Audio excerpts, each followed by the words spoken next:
Hello and welcome everyone to Drisha's pre-Purim Yom Iyyun on One Nation Dispersed, Diaspora in the Megillah and in Jewish thought. Megillah Esther depicts a Jewish people that is not only dispersed among the Persian Empire, as Haman describes them, but is also situated outside the land of Israel, in the diaspora among the nations. Today we will learn about different Jewish attitudes towards the experience of diaspora and how they connect to Purim and the Megillah. We'll have three speakers discuss this topic from different perspectives. We'll begin with Rabbi David Silber discussing the Megillah and its relation to diaspora, and then have shorter presentations by Dr. Malka Simkovitch and Dr. Michah Gottlieb on views of diaspora in ancient and modern Jewish thought, respectively. That will be followed by a discussion among our presenters, and then some time for questions and answers to be submitted via the chat. Rabbi David Silber, who will begin, is the founder and dean of the Drisha Institute for Jewish Education in New York and Israel. Rabbi Silber.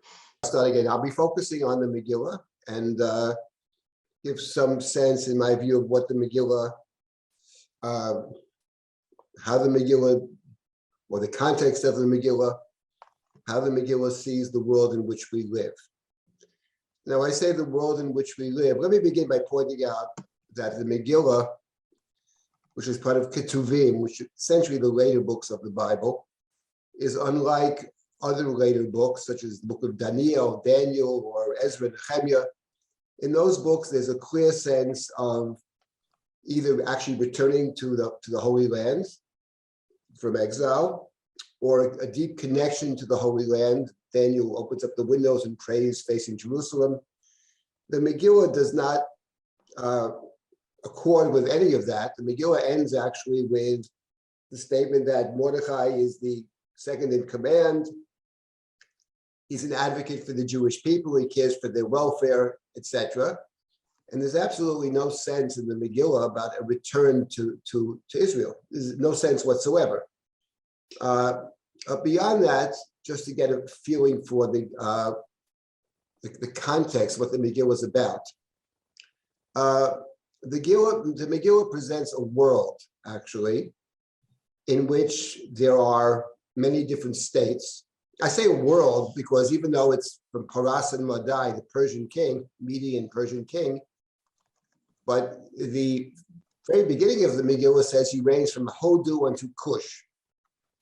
And as I pointed out in my book on the Megillah, Hodu and Cush, Hodu means splendor or light. Cush is dark. I mean, Moses married the Cushite woman. So it sort of reminds me of the verse in the Psalms, Mimizrach Shemesh Viad Mevo, from the rising of the sun until its setting. From light to darkness, it means the world. The sense one gets in reading the Megillah is that the king, Hamelech, is the king of the world. And just to try to frame it properly, it's actually interesting that the Torah begins with the story of the Garden of Eden, and then the disbursement of different peoples all over the world, different nations, different languages. And then the Torah tells us a story in chapter 11 of Bereshit that the whole world is gathered in one place, which is the place called Shinar or Bavel. And they determined to build a city and a tower that reaches to the heavens to make for themselves a name. And the point of that story is that, of course, God then disperses those people all over the world. They can't live together because they don't speak the same language. They're all speaking a different language. And the point, the context of the story of the Tower of Babel, within its context, its biblical context, is that the Tower of Babel is presented to us as an alternative to the Garden of Eden. We're expelled from Eden, and in the Torah there's a search for an alternative Eden. And the initial attempt to create the alternative Eden is one that the people themselves, without God's instruction, set up. Everybody's there, the whole world is there. Haaretz Safachat Udvarim Achadim, chapter 11 begins, the world speaks one language, and God disperses these people all over the world. They speak a different language, they can't speak to each other. So in the Torah, the reason there are different nations, essentially, the way the Torah presents us the story, we don't talk the same language. With the Megillah, it's actually very interesting that the Megillah emphasizes that there's one king. His name is Ahashverosh. He's a king over many, many states, 127 states, and each state has its own language. Kichtavam b'chilshonam, their own script and their own language. Nonetheless, despite the fact that there are 127 different languages, there's one king. So what the Megillah presents us with is the possibility that despite the different languages, there can still be one sovereign. And the sovereign is a king, a human king with many foibles. It's a book in which God is absolutely never mentioned, certainly never explicitly mentioned. And the question is whether there are hints as to God's presence or not. That's a very interesting question. But the bottom line is that God never speaks, nor is the name of God mentioned in the entire Megillah. So we have a world. The Megillah presents us with a world. One might say, what would have happened if we never left Babylon? What would have happened if we were in Babylon? That's chapter 11. Chapter 12, the next narrative, actually. And God said to Abram, pick up and leave your land and go to the place that I will show you, which of course is the land of Canaan, the land of Israel. But that's because we're dispersed from Babel. But what about if we never left Babel? What about if we stayed in Babel? And the Megillah presents us with that possibility. And more than that, what is the culture of this world? This world that the Megillah imagines is our world. What is the culture of this place, of this planet? And it strikes me that the culture is the culture not necessarily of Babel, but the culture of Mitzrayim. Anybody who studied the Megillah knows very well that the Megillah plays off a variety of biblical texts, but the main one that it plays off is the story of Joseph. The story of Joseph is the story of the Jew in exile. And the Megillah references that story over and over and over again. And it's the story of Joseph. It's not just the story of the person Joseph. It's the story of Joseph within the world of Mitzrayim. Mitzrayim is a place in which, of course, God doesn't speak. God speaks in Egypt only when God is telling Moshe to leave Egypt, process of leaving. But fundamentally, Mitzrayim is a place where there's no divine communication. And Mitzrayim has its own culture. It's a culture of mistreating the stranger. It's a culture of taking what you see. There's a whole story of Joseph and Mrs. Potiphar. So essentially what you have in the Megillah is a world, an imagined world, in which there are two pieces to it. One is Bavel, the people that want to ascend to the heavens, perhaps compete with God or declare themselves God. And the other piece of it, related but slightly different, is related to seeing oneself as God, is taking whatever you wish, seeing and taking, and that's Mitzrayim. And it's interesting to note that in the Torah, the way the book of Bereshit plays out, so of course we have the Garden of Eden, we have this place where the human being is placed and then is banished, and then there's the search for the alternative to Eden. The alternative to Eden in the Torah is twofold. It's the land of Canaan, to which God directs Abraham, Lech Lecha, and it's the holy place within the holy place, which is the second Lech Lecha, which is the story of the binding of Isaac, which is the sanctuary, which is the temple, which is the Mishkan, which is the Mikdash. Those are the alternatives to Eden, where the human being and God can interact, provided that the human being behaves properly. But it's a place where God can be found, where God is present. Now, what's interesting is that the story of Migdal Bavel, Tower of Babel, is chapter 11 in the book of Genesis. The next narrative is Abraham's instruction to go to the land. And in verse number 10, for whatever reason, he's already headed down to Egypt. So Mitzrayim and Bavel actually frame the entrance into the land of Canaan. The Megillah imagines the following.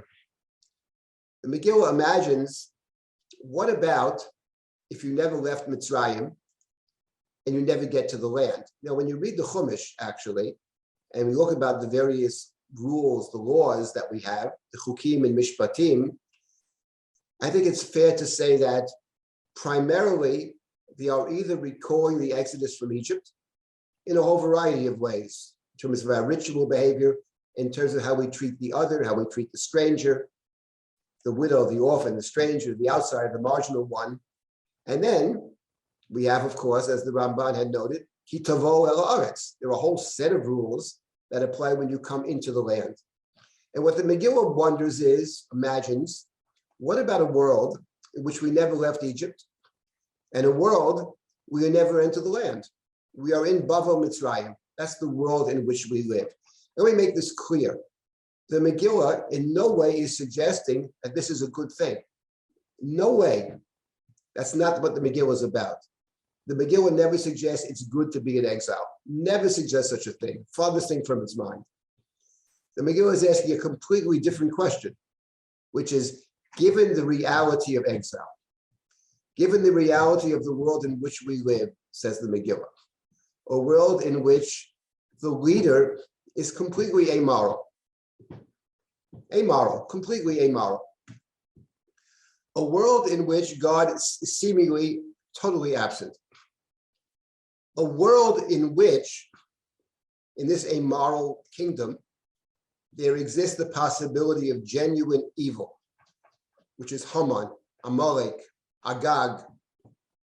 And of course, Amalek, those who have studied the Torah should know that Amalek, among other things, plays off the first story, the story of the Garden of Eden. It's the Nachash, it's the snake, who is both God's eternal enemy and also humanity's eternal enemy. And in the kingdom of the amoral king, where good and bad are non-factors, in that kind of setting, hedonistic, amoral setting, the snake can do very well. And the Megillah poses a very simple question. Given this reality, in this world that the Megillah imagines, our world, that's what the Megillah is saying, in this world that we imagine, then the question is, how does one function as a moral human being? How does one deal with this reality? And how does one deal with it from the standpoint of a Jewish heritage, of a Jewish tradition, of a Jewish observance, of a set of Jewish values? That's what the Megillah is about. How does one deal with this reality? And I would add to this reality, and of course the Megillah doesn't idealize it in any manner, shape, or form, because at the core of the Megillah, apart from the amoral kingdom of Achashverosh, we have the existence of Haman, the Agagite, the Amalekite. And anybody who reads the Megillah understands, remembers that when the Torah speaks of Amalek, it makes the point that it's always there. There's a battle of God against Amalek in every generation, midar dar. And if you defeated Amalek once, you have to defeat them again. So the Megillah ends, not, of course, no return to the land, but it also ends with saying, we're doing well today. We have Mordechai, we have Esther, we have Mordechai, tries to argue for us, tries to help us. He's important in the government, he's important in this land of Achashverosh, but it certainly can happen again. And I would add to that, in terms of the way the Megillah sees the world, and this is true of Amalek and true of Haman, the Agagite, that the MO of Amalek in the Bible is to attack the weak. In the words of the Torah, we just read it last Shabbat, Parshat Zachar, V'yata yefi yageya. It attacks the stragglers, it attacks the weak ones, it attacks the ones, the marginal ones. That's what Amalek does. And in the Megillah, and Haman said to the king, there's a nation out there, mefuzar u'mufarad beina, means scattered and dispersed. And it doesn't pay to keep them alive. It's easy to defeat them. They have no state of their own. They're dispersed amongst the 127 states. They don't have an army. They can't defend themselves. So it's easy to destroy them, and there's no point to keep them alive. They have their own rules, their own laws. So with the presence of Amalek, the ones that are marginal are always vulnerable. And this is a very important point for the Megillah. The Megillah makes the simple point that we came very, very close to being utterly destroyed. If not for that night where the king could not sleep and asked for the records to be brought. And coincidentally or not coincidentally, Haman is knocking at the door. And the king asks Haman, what should be done? That's the turning point in the Megillah. And everything is turned and everything is reversed. What if the king could have slept that night? What might have happened? How close we came. And that our existence depended on one human being, on Esther, who is clearly, before she decides to make the heroic attempt to save her people, despite the dangers and the vulnerabilities, we would call her an assimilated Jew. She's an assimilated Jew. She's a marginal Jew. She doesn't even know what's happening to the Jews.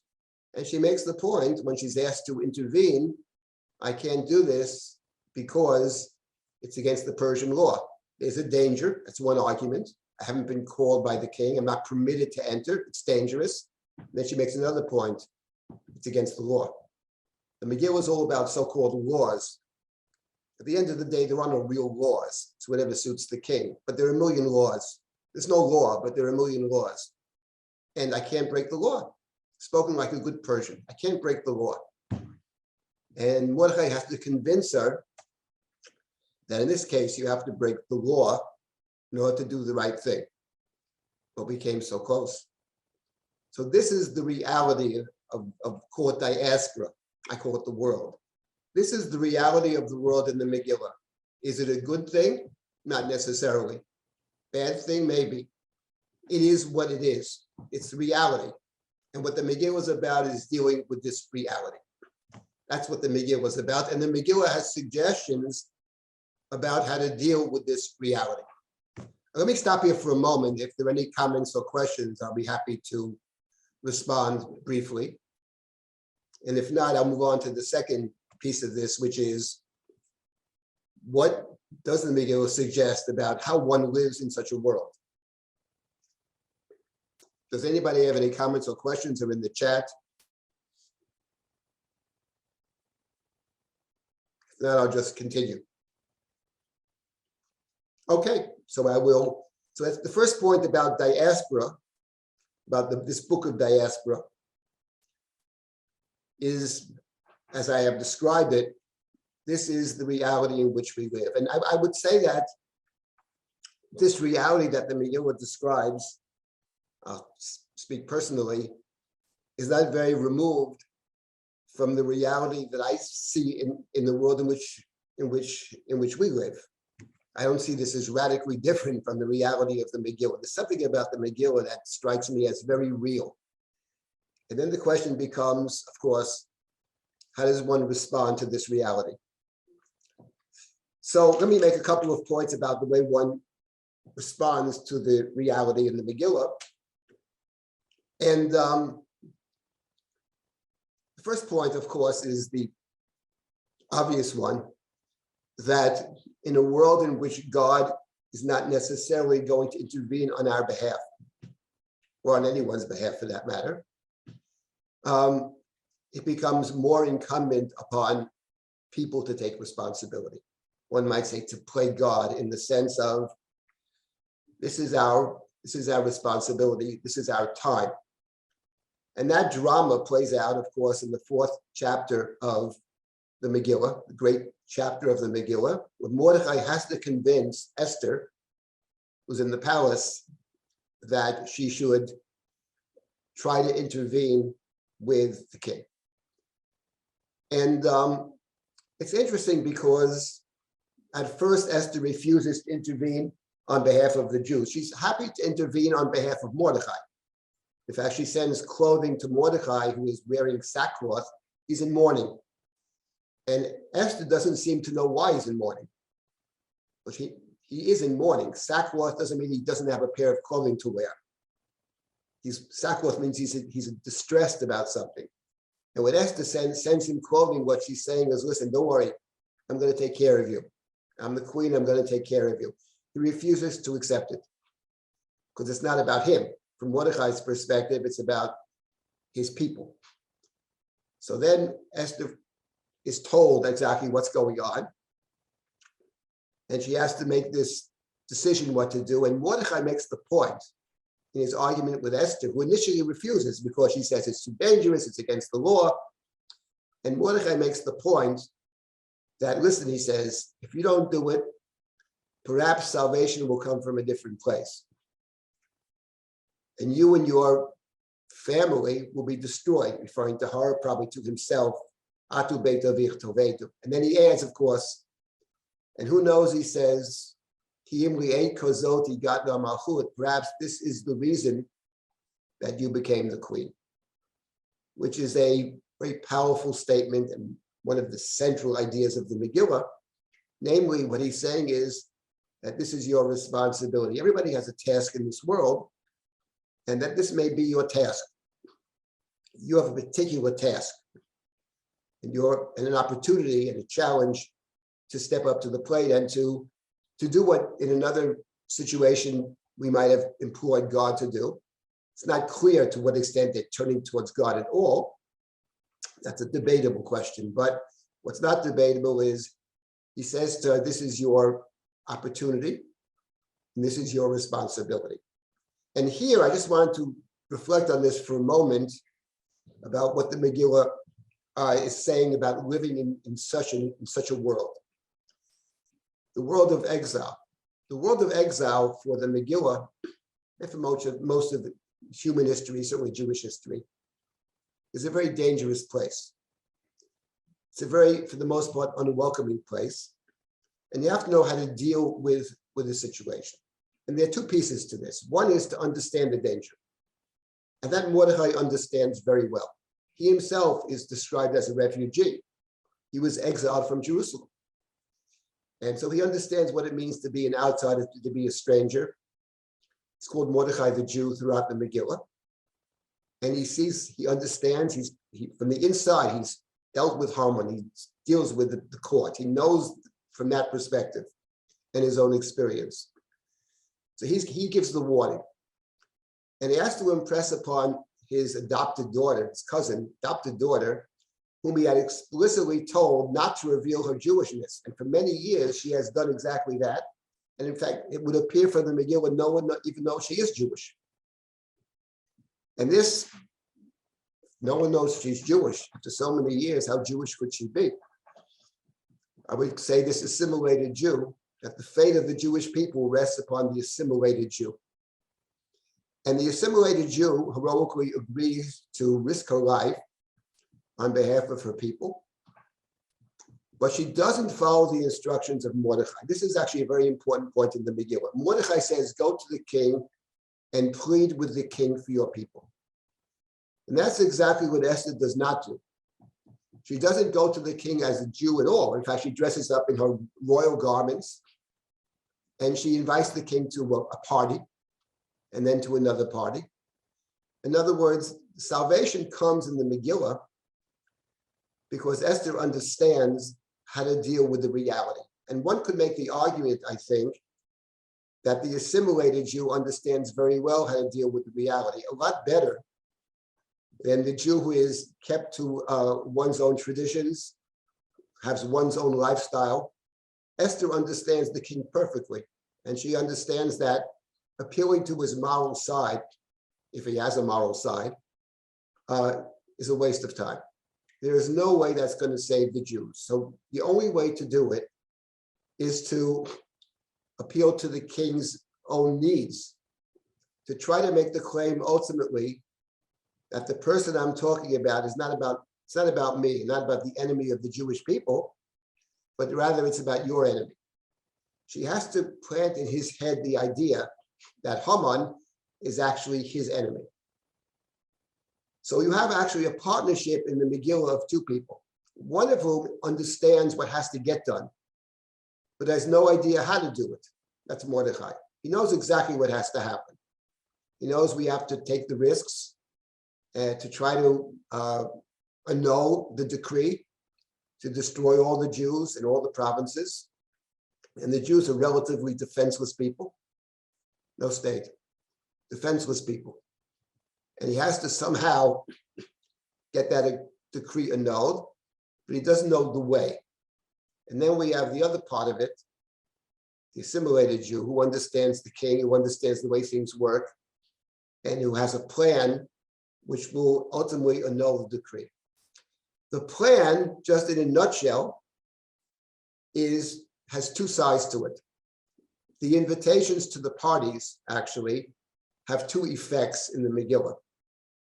Effect number one is to make the king, this is my reading. There are other readings as well. This is a potential reading. One is to put in the king a question. Why is the queen inviting Haman to both parties? As if the three of us are on the same plane, as if this Haman, my advisor, my appointee, is on my plane. That bothers him. That's from one side. He's already paranoid to begin with, or vulnerable. People in power want to maintain power. And this will result in a sleepless night. And one way to read the Megillah is he's actually searching for something. It's not an accident that he finds that Mordechai has saved his life. Assuming he knows, assuming he's not a fool, but assuming he's a cagey king who knows what's happening, he's looking for it. And then suddenly the enemy, Mordechai the Jew, he calls Mordechai, Achashverosh calls him later, Mordechai the Jew, he says, go do so to Mordechai the Jew, who's in the gate of the king. He knows exactly who Mordechai is. So one effect of what Esther's doing is to make the king suspicious and concerned. And the other effect is to take an egomaniac like Haman and he puff him up even further. Everybody's bowing down to him, but now he says, comes home, he says, I'm invited with the king and the queen, and it's not worth it to me as long as Mordechai the Jew is still alive. So they say, well, have him killed before how could you enjoy your meal? It's a 12 o'clock meal. Have him killed at 10 in the morning. Erect the gallows and have him killed. They're taking the egomaniac and puffing him up even further, because after all, why is he so upset that Mordechai doesn't bow down or doesn't move or whatever? Mordechai is going to be killed with all the other Jews. He's included in the edict. Why is there great necessity to kill him now? It wasn't a necessity yesterday. No, now I'm a different person. I'm so important. So what Esther has done, basically, she knows her people. She's made the one who is paranoid, more worried, and she's made the egomaniac more egomaniacal. And the two will coincide, conflict in chapter 6. That's her plan. Now, of course, 2 points to note. One is you have to understand where you live very well. You have to know the people. You have to know the characters. And that's point number one. And point number two, of course, is that everything rests on this plan, which could easily not work. As Esther herself says, I'll do it. If I perish, I perish. Kasher avadati avadati. So understanding this world, from the Megillah, we live in a dangerous world. And dangerous because it's run by bad people.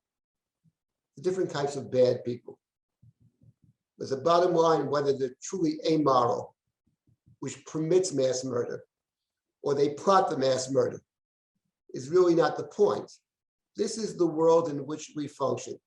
It is hardly an endorsement of exile, but it's saying something very different. This is our reality. At the end of the day, by the thinnest of margins, we survived this particular situation. But it's going to happen again, because the war of Amalek is in every generation. That's one piece of diaspora. And now there's another piece of diaspora that emerges from the reading of the Megillah, and that is what the Megillah emphasizes very much is the idea of dispersion.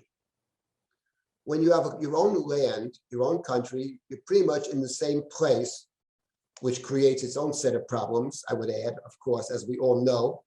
Can people live together? Can brothers live together in the Chumash? Can family be together? That's a very good question. Can we find unifying possibilities even amongst people who disagree with each other? That's a central question in the Torah and beyond. But the Megillah has a different situation. Mifuzar u'mifrorad. The people are scattered and dispersed. Hayudim haprazim, hayoshvim biarei haprazot. The Jews in the cities that are prazim. The Midrashim say it means unwalled cities, but the plain pshat, in my view, is not that at all. All the cities are prazim. Prazim and mefuzarim. One word plays off the other. They're all the cities. They're Shushan, the capital, and they're all the other places. And now the question is, in a world of 127 languages, but one king, can we find what unifies 127 states is one powerful king, one frightening king, who cares only about himself, but he'll do anything to maintain his own power and anything to disclaim any responsibility. It's always someone else's fault. It's always, the messages are always being delivered. It's not king who wanted to kill the Jews, it's Haman. Haman has no power. But it's always somebody else. Kings often do that. They send letters, not just Achashverosh. They instruct others, and the others take the responsibility. Okay, but what about a community that wants to have a moral sense, a moral community, a Jewish community? How do we create a Jewish community in exile? That's what the Megillah is very concerned with. And I'll very briefly mention a few things that the Megillah suggests is essential in this reality that we live in, the reality of Harasul Madai, the reality of this world that the writer of the Megillah imagines. How does one create a sense of community? And there are several things. One is a collective memory. What the Megillah emphasizes very much is the idea of memory. Of course, the very commandment relating to Amalek is all about memory. It is, Lo tishkach, don't forget about Amalek. Don't forget about what they did in the past. But don't forget that the potential for evil is always there. Don't ever become complacent about rooting out the evil. There is an external evil, and there's within ourselves. There's an Amalek within every person, of course. There's a piece of every person that has the potential for evil. But it's not just about the person. There's also a reality of evil for the Torah. There's that snake, wherever the snake is coming from. So the idea of memory, the idea of remembering the story, that's one piece of it, kind of collective memory. And then there is at the core of the Megillah, the taking responsibility. And the taking responsibility, it's actually very interesting that the Megillah, which is a truly amazing book, but the Megillah has something which no other book has. It has an extended discussion of how the holiday of Purim comes into being. And what's interesting is that it describes the holiday of Purim in terms of stages. So let me just conclude with this thought about the holiday of Purim as the Megillah describes it. The first step is, in the Megillah at least, in the Masoretic, there are other Megillahs, there's a whole other story, there's the Septuagint, there's the Alpha text, there's a whole discussion about that. Leave that aside. In our Megillah, the initial response, the initial observance of Purim is not the day that we fight, but the day we rest from war. And the initial response of the Jewish people was to make that a day of Mishteh v'Simcha, a day of joy and of drinking. And Mishteh v'Simcha is exactly, and there are 10 different Mishteh v'Simchas in the scroll of Esther. This is a Persian response. You won, you make a party, and you're happy. It's how the Megillah begins. Big parties, little parties. That's a Persian response, because the Jews in Persia, the Jews in this world are largely not really very Jewish. It's a book about assimilation. It's a book about loss of identity. That's always the danger of being scattered and dispersed. And then Mordechai comes along, and Mordechai actually changes the nature of Purim. He adds, in particular, two things. Mordechai does. It's more complex than this, but what Mordechai adds is two things. First, he adds what's called Shushan Korem. The initial observance was one day on the 14th of Adar, when most of the Jews rested. And Mordechai insists that there be another day of Purim as well, the 15th, when the Jews in Shushan rested from their war. Whether everybody observed 2 days or it's 1 and 1 is a good question in the Megillah. Our practice is 1 and 1 today, but the point of Mordechai is we have to include everyone. That's number one. And number two, Mordechai added something else. The Megillah speaks of sending presents to friends. Ishre'eu, mishloach manot ishre'eu. And Mordechai adds matanot le'evyonim, alms to the poor. And Mordechai's point is that we have to include everyone.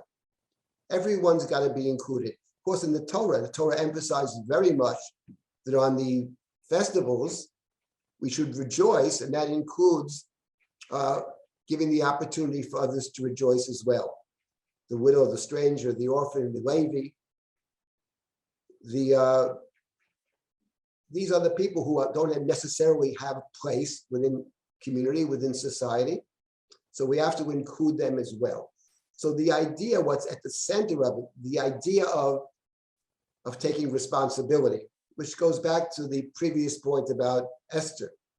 In a place where it's not obvious that God will protect the other, that God will be our savior, our deliverer, it's even more incumbent upon people to step up to the plate, despite the risk and despite the potential consequences, and despite the fact that it's likely that we will not succeed. As Esther says about herself, I'll do it. When I perish, I perish. Kasher avadati avadati. She doesn't expect to succeed necessarily, but it's the right thing to do. So for the Megillah, it's about a practice that incorporates the other. It's about a memory. And I would add that these days on this Karim b'naasim b'chodar v'adar, I would add that in addition to this, the Megillah, in terms of remembering the story, the way we remember the story is by reading the Megillah. The Megillah itself doesn't say explicitly read the story, but it is a story.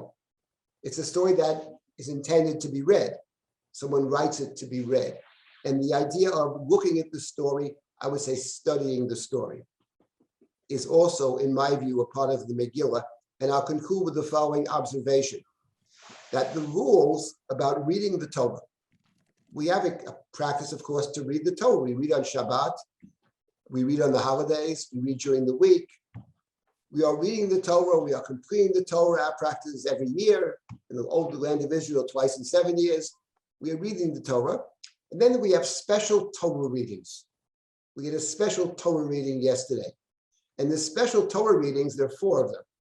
2 before Purim and 2 before Pesach. And what's interesting that all the rules about reading the Torah are found in one strange place, Tractate Megillah. In fact, the tractate that deals with Purim is called Tractate Megillah. So the rabbinic understanding of it is that one way that we connect to the other is by studying common texts, is by learning together, either separately from each other or together with each other. And these are the ways in a world in which God is seemingly not always there, seemingly very distant. How can we connect to God when God doesn't appear to be there? And one way we do this is through our study. And I'll just conclude with the following interesting practice that the Jewish people have. On the night of Purim, we read the Megillah. We actually read the Megillah twice. We read it at night, and we read it again in the daytime. At night, after we read the Megillah, we say a short prayer. And the prayer is, Yatah Kadosh Yoshev Tilot Yisrael, Karazel Zeb Yomar. After we read the Megillah, we recite Kedusha. Kadosh, Kadosh, Kadosh, Hashem Tzvaot, Melo Chol Haaretz Kvodo. God's presence is to be found in all places. The whole world is filled with God's presence. After we read a book in which it makes it quite clear that God's presence is certainly not obvious throughout the world, but that particular prayer of the Atah Kadosh, that Kedusha de Sidra, is the context of it is the study of Torah. And the idea is that one way in which we can discover God personally and also communally is through the study of Torah. And we've just engaged in the study of Torah. We just have read the Megillah. So the Megillah itself is a way. That's the way the rabbinic tradition sees the Megillah. The Megillah is a prime example of this idea of reading the Torah, which involves understanding the Torah, reading and understanding the Torah. And that's a way that Jews can connect to each other even in exile. That is the way that historically Jews have connected to each other in exile. That was Rabbi Yochanan ben Zakkai's idea of Yavna after the destruction of the temple. And the Torah has kept the Jews throughout our history, which is largely in exile. So to summarize, I would making 2 points. Of course, there's much more here. But briefly, 2 points. Number one, that the Megillah presents us with this world. It doesn't endorse it. It's making a different point. This is the world in which we live. And given that reality, how does one deal with it? And one must understand the reality, the dangers. It's a contingent existence. There's so many dangers out there when you are dispersed and scattered, where you are alone. And this also provides the opportunity to step up to the plate in a world in which God often seems very absent. It devolves upon the human being to take responsibility. 2 wonderful examples are Mordechai and Esther. And in their teaching us about the observance of Purim points us in certain directions, in the direction of understanding the reality, in the direction of reaching out to the other, taking responsibility, in the direction of a kind of collective memory, and finally, in the direction of learning together, studying with each other, and learning from each other. I'll stop at this point. Thank you. Thank you very much, Rabbi Silber, for that insightful reading of the Megillah and its relation to diaspora. Our next presentation will be led by Dr. Malka Simkovich on diaspora in ancient Jewish thought and its relation to the Megillah. Dr. Malka Simkovich is the Crown Ryan Chair of Jewish Studies and the Director of the Catholic Jewish Studies program at Catholic Theological Union. Dr. Simkovich has a handout, which I'm sharing right now in the chat, and may also be shared on the screen, depending how things go. And please, Dr. Simkovich. Thank you very much. Thank you to the organizers, the sponsors of this event. Thank you, Rabbi Silber. I do not plan on sharing that source sheet. It's for your reference, and I will allude to it, and I'll tell you where to look as I speak, but it does help me to see your faces as I speak, so I prefer not to share my screen unless I really need to. Rabbi Silber notes that the Megillah is all about the reality of the diaspora, and so the book poses a pragmatic question about the challenges facing Jews who live there. And Rabbi Silber mentioned that once Esther understands how to deal with the reality of Galut, she appeals to the king, not on some kind of moral basis, but on his own personal needs. What I'd like to do is home in on the question of not what the Megillah intends to ask or answer, but how Jews read the Megillah in the Second Temple period. What were their concerns as they read it? How did they understand it? Many rabbinic midrashim read Esther as a critique of the diaspora, kind of a warning or a morality tale about what happens when the Jews assimilate, your enemies try to kill you and force you to recognize who you are. There's a famous Gemara that says when Haman says to Haman says to Achashverosh, Yeshno am echad mefuzar mefray b'nei amim, the phrase Yeshno am echad is interpreted as Yeshenim hayu. The Jews were asleep. And so Haman, through his genocidal aspirations, wakes these sleeping Jews up. They're assimilated and then they're roused. They're forced to recognize their identities as Jews. And there are many midrashim that speak to this idea that the story is a warning of what happens in the diaspora. I'm not sure that that's how Jews in the Second Temple period read it. The truth is that you could read the story as presenting the same, sort of the same theme, but in a totally opposite way. You could read the story as suggesting that even if you are a totally assimilated Jew, you're living in the diaspora, you have no sense of your heritage, right? And also Rabbi Silber made mention of this when it comes to Esther. She doesn't know who she is at the beginning of the story or what's going on with the Jews initially. You could read the story as suggesting that even if you are as assimilated as Esther and many, many others, God will still save you no matter what.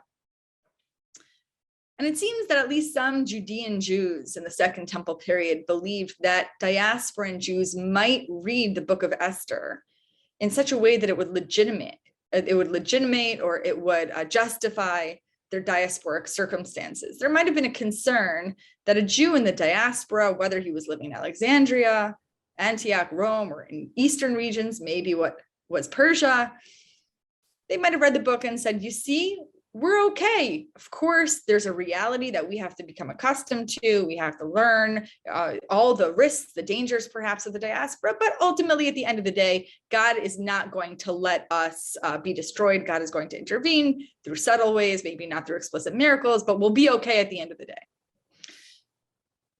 And the truth is that the diaspora was a major problem for these Jews living in the land of Israel because it was so successful in the Second Temple period. If you look at passages about exile in the Tanakh, diaspora, galut, golah, whatever you want to call it, clearly seems to be a divine curse. In Hebrew, obviously the Tanakh doesn't use the word diaspora. That's a Greek word that's introduced by the Septuagint 12 times. The Septuagint, of course, is the translation of the Torah that's produced in the 3rd century BCE and on. It's a collection of texts that translate the Tanakh over 3 or 4 centuries. But even in the Tanakh, this word golad has negative connotations, of course.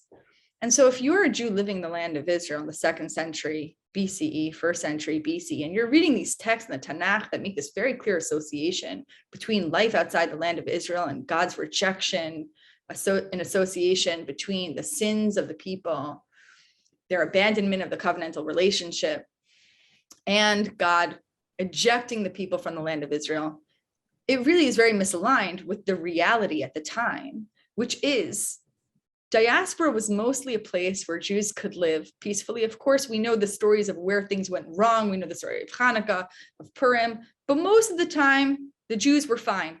We have hundreds of thousands of Jews living in Egypt alone. They rose in the ranks politically, socially, economically. They did fine. And so from the perspective of a Judean living at this time, you have a huge problem. Is the diaspora, as they know it, is this diaspora a reflection of God's rejection, anger, displeasure with the Jews? How to interpret this reality when so many Jews are doing so well? And in the late 2nd century, or maybe early 1st century BCE, a Jew, or maybe more than one Jew, produced a translation of Hebrew Esther, a Greek translation intended for Jews in the diaspora, which address these issues. And this text is known as Greek Esther. It's preserved in the Apocrypha, which means that it's canonical for Catholics. It's not in the Protestant Bible, and of course, it's not in our scriptural tradition, the Jewish tradition. But in many ways, Greek Esther, I like to use a verb that I've made up, but it hasn't caught on. The verb is frumify. Frumify is not something that only the author of Greek Esther does. This is a common thing. You also see in later rabbinic midrash. You take an older text that has already an inherent value and relevance to the way that you practice your scriptural tradition. You have some connection with it, but there are some issues here. Of course, famously, these issues are rampant in Hebrew Esther. No God, no ancestral laws, very little relevant allusion to other biblical texts. Of course, it has a very strong literary relationship with the story of Yosef, as Rabbi Silber mentioned, but there's little explicit allusion to earlier Israelite history. The biggest problem, of course, with Hebrew Esther is the intermarriage, the happy ending when Ahasuerus and Esther walk off into the sunset. And as I just mentioned, this seeming suggestion that God will protect the Jews no matter how assimilated they are. And so what Greek Esther does is it frumifies. There are 6 additions to this, to the Hebrew version, and these additions form roughly what we would call a concentric chiastic structure. The first and last addition mirror each other. The second and penultimate addition mirror each other, and the middle 2 are parallel as well. And I don't have so much time now, so I'm not going to go through each addition, but it is on your source sheet. The first and last edition are prophetic dreams that Mordechai has, which frames the story and tells you very explicitly the meaning of the story. In the first edition, Mordechai has this prophetic dream of 2 dueling dragons, and each dragon, of course, symbolizes a nation, either Persia or the Jews, and he has it in mind all the time, this dream, it's haunting him. It kind of reminds me of the scene in Fiddler on the Roof, where Tevye has, of course, he concocts it, he makes it up, but this meaningful dream that he's sort of carrying with him. And then the last edition of Greek Esther, Mordechai returns to the dream and he says, I totally figured out the meaning of the dream. And the dream, of course, is the conflict between him and Haman and how that played out in terms of the edict of the king to annihilate all the Jewish people. The second edition and the second to last edition are the texts of the edicts that the king issues, first to annihilate the Jews, and then not an edict that repeals the first, but that permits the Jews, of course, to defend themselves. But I really suggest that you take a very close look at the middle 2 editions, because these editions are prayers. They're prayers to God. And especially in edition C, if you take a look at this text, first of all, you'll notice it's extremely Hellenized. This is a prayer that Queen Esther utters to God, of course, right before she approaches the king. It's a climactic moment. There's a lot of tension built up here. And of course, one way to really increase tension, you find this a lot in Greek literature produced by Jews, is to slow down the action. So you're in a crisis. What are you going to do to increase attention? You're going to slow down the pace of the story. And so we're suddenly like in this pause. It's like at the end of a series finale or a season finale, and that says to be continued. Then you have to wait 6 months. At least this is back in the 90s. You have to wait a year, until season 2. In any case, so Esther utters this prayer, and the prayer, if you take a look at it, depicts Galut as a dangerous place.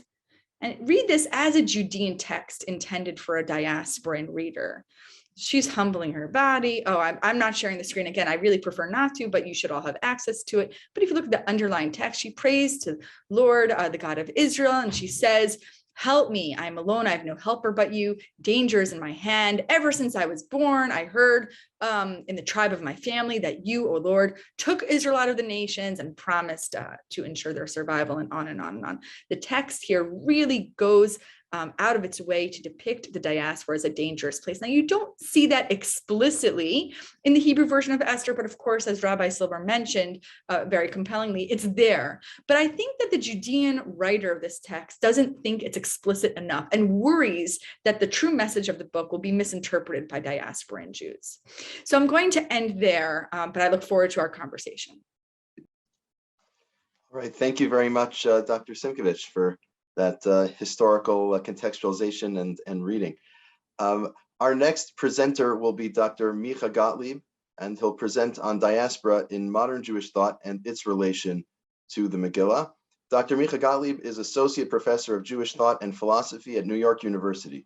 His most recent book is The Jewish Reformation, Bible Translation and Middle-Class German Judaism as Spiritual Enterprise, and his article, Distinctiveness and Diaspora in Medieval and Early Modern Jewish Thought, appeared in the Oxford Handbook of the Jewish Diaspora in 2021. Okay, so thank you for that introduction, and it's really wonderful to be here. I've really been learning a lot from these excellent presentations, and I look forward to the conversation with all of us. So I want to kind of shift gears a little bit and bring us up to the 19th century. And in some ways, the question we've been discussing to this point is, how should we think about the prospects and the value of diaspora Jewish life? And what I want to do, we just have a few minutes here, is to give a glimpse of two opposing perspectives on this question. And they come from two 19th century Orthodox German Jewish rabbis. And we should remember that both of these rabbis predated Zionism. So the first text that I want to look at is from a little strange booklet that was published in 1881 by a German rabbi named Hillel Wexler. And I'll share my screen here, see if I can get this working. Oh, the host has disabled screen sharing. Is there a way for me to share it, or we could just do it based on the handouts? Is it, all right, so I guess I'll just do it. Just take a look at the handouts here. So this brochure was called A Word of Warning to Israel to Take Heed of Jew Baiting, with reference to some extraordinary dreams. So let me give a little context about this. In 1879, we have the beginning of anti-Semitism, where really the term anti-Semitism is coined. And it was coined by a man named Wilhelm Marr, who published an influential pamphlet, which was called The Victory of Judaism over Germanism. And Marr also founded the League of Anti-Semites. So Wexler published this brochure shortly after Marr's activity. And in this brochure, Rabbi Wexler delivered a stark warning to German Jews about their future. But what was interesting about this warning was he told us in this brochure that his warning was based on two dreams that he had had 8 years earlier in 1873. And Wexler was, Gershom Scholem, who's the great historian of Jewish mysticism, famously said that Wexler can be considered the last of the German Jewish Kabbalists, right? Because Kabbalah really kind of declines in Germany in the 19th century. And here was someone up to the 1880s who was still a kind of practicing Kabbalist. So begin with the first dream. And so I want to share these two dreams with you. The first dream is as follows, and this would be the source number one, if you can look along with the, do people have access to the text? Okay, I hope so. So source number one is as follows. I saw myself, Rabbi Wexler says, oh, it didn't share? Okay, let me see if I can. I'll try sharing again. All right, let me see if I can share my screen. Oh, now I got it. Okay, perfect. Okay, now we're in business here. Okay, everyone can see this? Okay. So Rabbi Wexler says, I saw myself in a dream standing on a high mountain in Romania, persuading the Jews there that they should not nourish any false hopes that by the aid of Alliance Israélite or by the help of big European powers, they would achieve equality. They should rather go to Eretz Israel, settle there and take up agriculture. And then Rabbi Wexler comments, a large number of my listeners wanted to accept my proposals in the dream. So this is a kind of very interesting, strange dream where Rabbi Wexler is obviously commenting on the Jewish struggle for equal rights in Europe. The Alliance Israélite was an important organization in France that had been founded in 1860 to defend Jewish civil rights and advocate for them. And Rabbi Wexler is saying that this would not work. This is not going to help. This is not going to be successful. And Jews should instead settle in Eretz Israel, move to Israel and take up agriculture. The second dream, move on to it, if I can get it here, is the following. Rabbi Wexler relates, I saw in the east, in the proximity of Romania, a terrible thunderstorm. And from there, a mass of dark, threatening clouds moving around to most of the European states. But it came to Germany earlier than to Austria-Hungary. I was very struck by this. Continuing dreaming, I thought, This means that the Romanian spirit of hostility will make its rounds to other states, but will first strike root in Germany before gripping other countries. And Rabbi Wexler is responding to the fact that in the 1873, there were these anti-Jewish riots and actions in Romania. And he's telling his readers that actually it's going to be much worse in Germany. And that this is going to strike Germany first and is going to destroy German Jewry. And we have to remember that this is written in 1873, which is 8 years before the Chibat Zion movement, which advocated, again, the beginning of kind of agricultural settlement in Palestine. And it's 23 years before Herzl's The Jewish State. So already 23 years before Herzl, Rabbi Wexler, on the basis of these dreams, is advocating, saying there's no future in the diaspora, and Jews should move to Palestine. So what Rabbi Wexler did, though, was he wanted to get approval. He wanted to galvanize the German Jewish rabbis to support him. And so he wrote to perhaps the leading German Jewish Orthodox rabbi of the time, Rabbi Samson Raphael Hirsch, for support. But Rabbi Hirsch strongly rejected Rabbi Wexler's proposal. And here's what Rabbi Hirsch wrote in response. He said, "I believe that reliance on dreams is a dangerous weapon which may shatter both Judaism and common sense. A person who nowadays prides himself with prophetic revelation could and must be considered almost certainly either mentally sick or simply a cheater, or a person who wishes for selfish reasons to take advantage of other people's superstitions."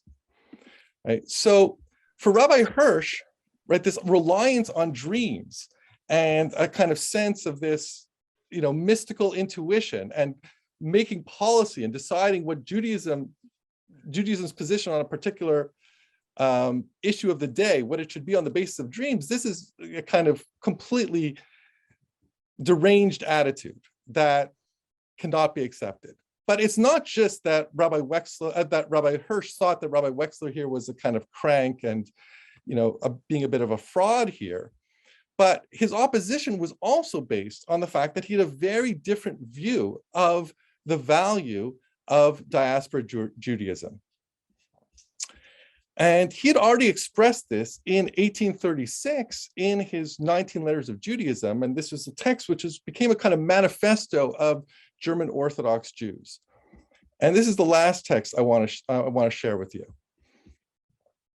And so this is from the 16th letter of it. And I'll just read this. Rabbi Hirsch wrote, "Israel's bond of unity was never land and soil, but only the collective task of the Torah." Right? So the basis of Jewish unity is the Torah. It's not the land.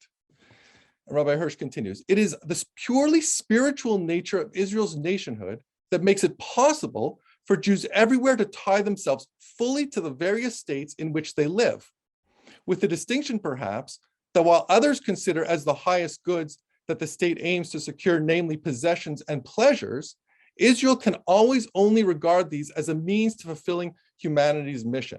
Right? So because the land is not the basis of Judaism, it's not the basis of Jewish unity, but it's the Torah, Jews can live in any state and be full citizens there. And then, so for Hirsch, though, this living in the diaspora isn't just some reality that it's where it's possible for Jews to live. It's not just some reality that Jews can adapt to, but he thinks that it has a very important purpose for the world. And for the state and for the world. And here's how he puts it. He says, "Imagine Israel dwelling in freedom amidst the nations, striving to attain its ideals.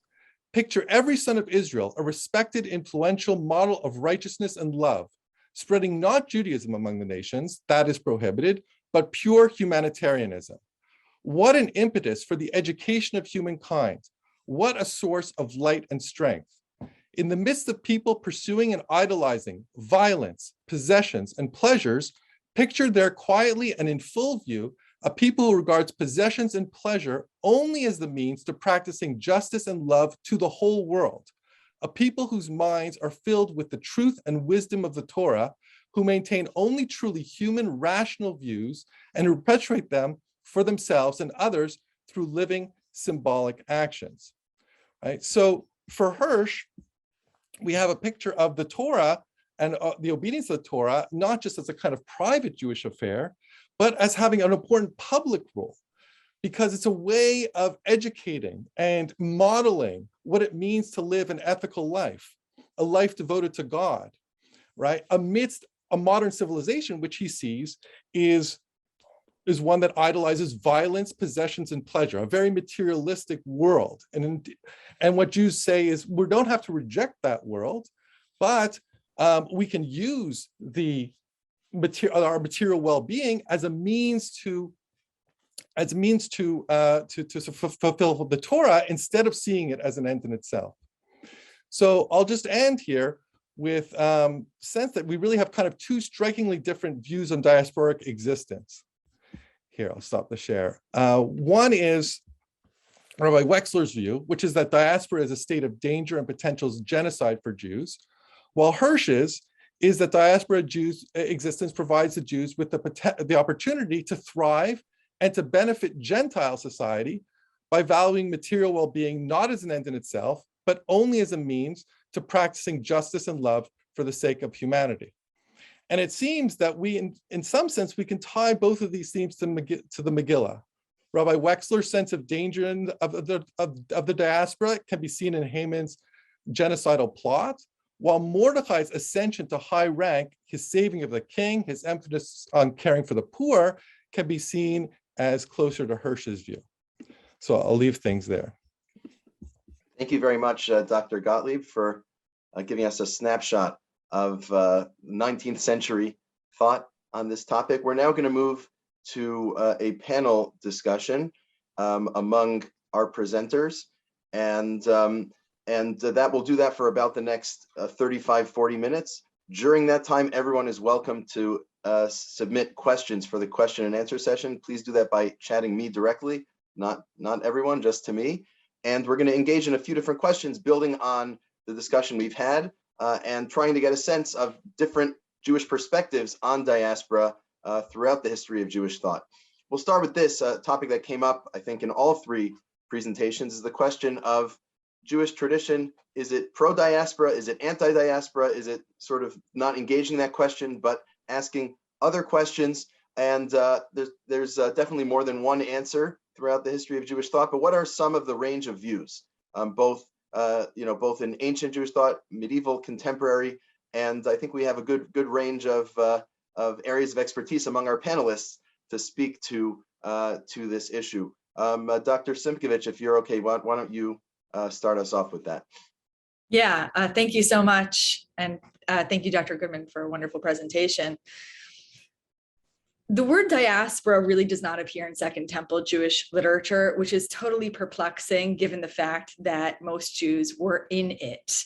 It's a neologism in the Septuagint, which means that we don't know of any other text before it shows up in the Septuagint, which uses this word, and it seems to serve the purposes of the translator. So the first appearance of this is in Devarim. I think it's in the curses, which would be in Perek Chavchet, somewhere in the late 20s. Somebody can tell me exactly what chapter and verse it is. But there, the prediction that the Jews who reject God's covenantal laws will be ejected from the land and a source of shame to the foreign nations. V'hayitem l'za'ava, you'll be a source of shame. Fascinatingly, I take this as a Judean translation. The Judean translator who's producing the Septuagint inserts the word diaspora into this verse. And so you have a very early argument that not only is the diaspora a representation of divine rejection, but that it's also associated with shame. And that shame derives from the exposure of the suffering of the people before the foreign nations, that everybody looks at these Jews who are not in their land and say, why are they dispersed? Why do they have no hegemony? It's because their God doesn't like them anymore. And so this argument, it precedes Christianity. Now, of course, the church fathers take that idea and run with it, but it precedes Christianity, we find in early Jewish sources, essentially. But the diasporan Jews, for the most part, reject the very question. In other words, they don't seem to work with the category of diaspora. It's not a word that you find in their literature. And instead, what you find is an emphasis on the universal God who takes an interest in all Jews wherever they are, and in all of humankind wherever they are. And so take a thinker like Philo of Alexandria, who many wrongly assume he was an assimilated Jew, very influenced by Stoics. Maybe that part is true, but Philo was an observant Jew, by which I mean he kept the main identifying markers of Jewish practice in the ancient world: Sabbath, dietary law, kashrut, and circumcision. Philo goes at lengths to defend the integrity of these ancestral practices, which were being accused, both Greeks and Romans and also assimilated Jews treated these laws as irrational, barbaric, superstitious, and Philo defends the integrity of these laws and the Jewish scriptures. At the same time, Philo never uses the word diaspora. He never suggests that Jews have an obligation to return to the land of Israel. He underscores not only the universality of the Jewish God, but also the utility of the diaspora. This is a theme that comes up over and over, not just in Philo, but in other writings that were produced in the Greek-speaking diaspora. The utility of the diaspora means that Jews have a particular purpose there. Of course, it shows up again in the modern age with Rosenzweig and others. There's a reason that Jews are living among the foreign nations. And the reason is that they have an obligation not to proselytize, not to have any kind of mission as later Christians would conceive it, but to bring knowledge of the universal God that has chosen the Jews to the people. Now, they could convert if they want to convert, but that's not really the concern. The concern is to bring knowledge of God, sort of in the model of Shemot, the first 14 chapters of Shemot, where the Exodus brings knowledge of God both to the Israelites and to the Egyptians. Philo builds on that idea and says that the Jews not only have a right, a legitimate right to live in the diaspora, but they have a purpose, they have a utility, and God sees a sort of maybe even a benefit to these Jews living there as long as they're pious, as long as they read their scriptures, they observe their ancestral laws. Now, this is completely, I was going to say anathema, but this totally misaligns with Jews in Judea and how they're writing about the diaspora. And I could go on and on about this, but there's a lot of literary evidence that suggests that the Jews in the land of Israel were profoundly uncomfortable with the reality of the diaspora. And so there's very early on a misalignment between how Jews in the diaspora are perceiving their diasporic circumstances and how Jews in the land of Israel are interpreting the diaspora. All right, thank you so much, Dr. Simkovich. And Dr. Gottlieb, you engaged in this question a little bit in the sources you were looking at, the value of being in the diaspora, but maybe you can broaden the scope a little bit Right. in terms of modern and even medieval Jewish thought on this question. Yeah, so I think that what you find among many thinkers, both in the medieval and the modern period, is a profound ambivalence about the diaspora. So to give a few examples, right, there's some thinkers who emphasize that the diaspora represents this physical threat, right, this physical threat to the Jews. But the question is, what are the spiritual implications of that physical threat? So if you take a thinker like Maimonides, he says there's a very negative effect on the Jew's spiritual life, right? Because his idea is that living under physical threat and oppression causes Jews to imbues them with a sense of desperation, right? Where they need to focus on their material well-being, right? They become very focused on the material, right? And that dominates their attention.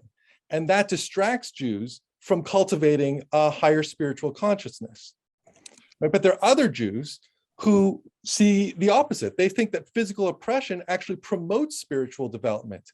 Why? Because it makes one humble. It turns one towards God, right? They see oppression as like the iron furnace, the Kur HaBarzel that the Jews endured in Egypt, which purified them and prepared them to accept the Torah. So that's a kind of on the side of emphasizing the oppression, the material oppression in the diaspora. Then when you look at other Jewish thinkers, especially modern Jewish thinkers, right, they see in the diaspora not a condition of material oppression and suffering, but rather they begin to see the opportunity for material flourishing, especially with the advent of ideologies like emancipation and equal human rights. But here again, what are the spiritual implications of material flourishing, right? And again, you have different opposing views, right? So if you take someone like Moses Mendelssohn, who's many people see as a kind of progenitor of modern Judaism, right? He thinks that greater material flourishing provides the opportunity for greater moral and spiritual development. And he has at least two different reasons for that. One is that because the more Jews are integrated in society and can participate in it, the more they can be enriched by the great moral and spiritual teachers of humanity, the more openness they have to these great works, and that can enrich their spiritual life, right? And his second reason is because he thinks that when the Jews are more materially secure, then they're less prone to engage in activities that degrade their moral character, right? Like fraud and theft. If they don't have to worry about where they're going to get their livelihood, they're less likely to be engaged in fraud and theft. But then you have, on the other side, Jewish thinkers who worried that greater material opportunities would threaten Jews' spiritual life. And perhaps the most famous example of this was the first Lubavitch Rebbe, Shneur Zalman of Liadi, who opposed Napoleon because he was worried that as Jews gained greater material well-being, they would turn away from Torah. So I think there's a kind of fundamentally ambivalent attitude. All right, thank you for that. And Rabbi Silber, do you want to weigh in on this question? I would say that as far as the Torah is concerned, the Torah is written from the perspective of one in exile, that's for sure. The Torah book of Bereshit ends with Yaakov blessing his children, talking about what may happen in the future, but they're in the land of Egypt. The book of Dvarim ends with Moshe not being able to cross over into the land, seeing the land from a distance. So the Torah in general is writing from the perspective of exile. The land is an aspiration. There's no question about that. But I think we have to ask ourselves the question, what is this exile about? And the exile, as described in the covenant, is you suffer for, say, 3 generations of being a stranger and being oppressed and being enslaved. And the 4th generation returns to the land. And the question then is, what is the idea of this suffering? Why must you first suffer in order to possess the land in the future?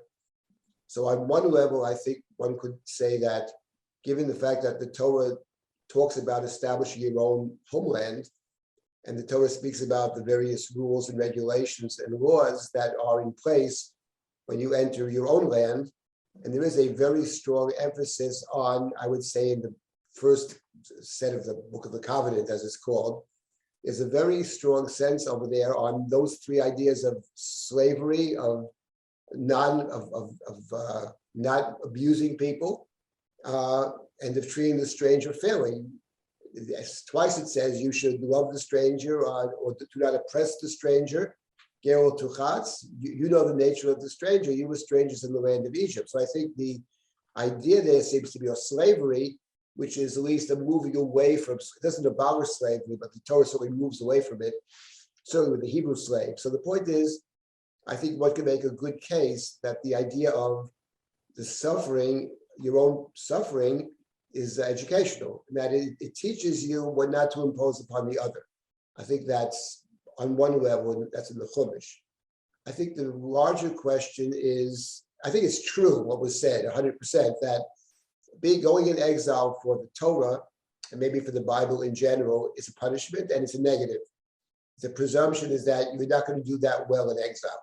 Certainly in the Chumash, the prime example is Mitzrayim, and there we are enslaved, and the Torah is really about leaving Egypt. So it doesn't, Torah doesn't speak about going to a land where things are going to be, materially wonderful, and it's a center of civilization and that kind of thing. It's not the Chumash. But I think that question, from a historical standpoint, given the fact that the Jewish life for the most part, and the Jewish liturgy and the Jewish collection of rules, the Talmud Bavli is our primary rabbinic text, and as is Talmud Bavli. And so the larger question, I think, is what positives can be gained from being in exile? I think that's a very interesting question. and depends which exile you're in. I don't think that the Tosafists in France and Germany, or for that matter, England, felt there was much to be gained necessarily from the culture in which they were embedded. And that's certainly not true of the Golden Age in Spain, where clearly there is, there's an obvious influence and incorporation of many of the teachings and the culture of the Spanish culture, whether it's philosophy, whether it's mathematics, whether it's language, grammar, etc., you name it. And so, I think that's the larger question: to what extent one can see the exile as, as helpful actually in helping us have a better understanding of our own tradition, and being able to incorporate other teachings from different places into our tradition. And my own personal feeling is that has happened, whether we're conscious of it or not. It certainly happens. At the same time, recognizing that much of the experience of exile has been very unhealthy for the Jewish people, and it probably would be true for any marginal people that finds itself in a larger population, which for any number of reasons has reasons to strongly dislike them. So I think that's the bigger question, I think.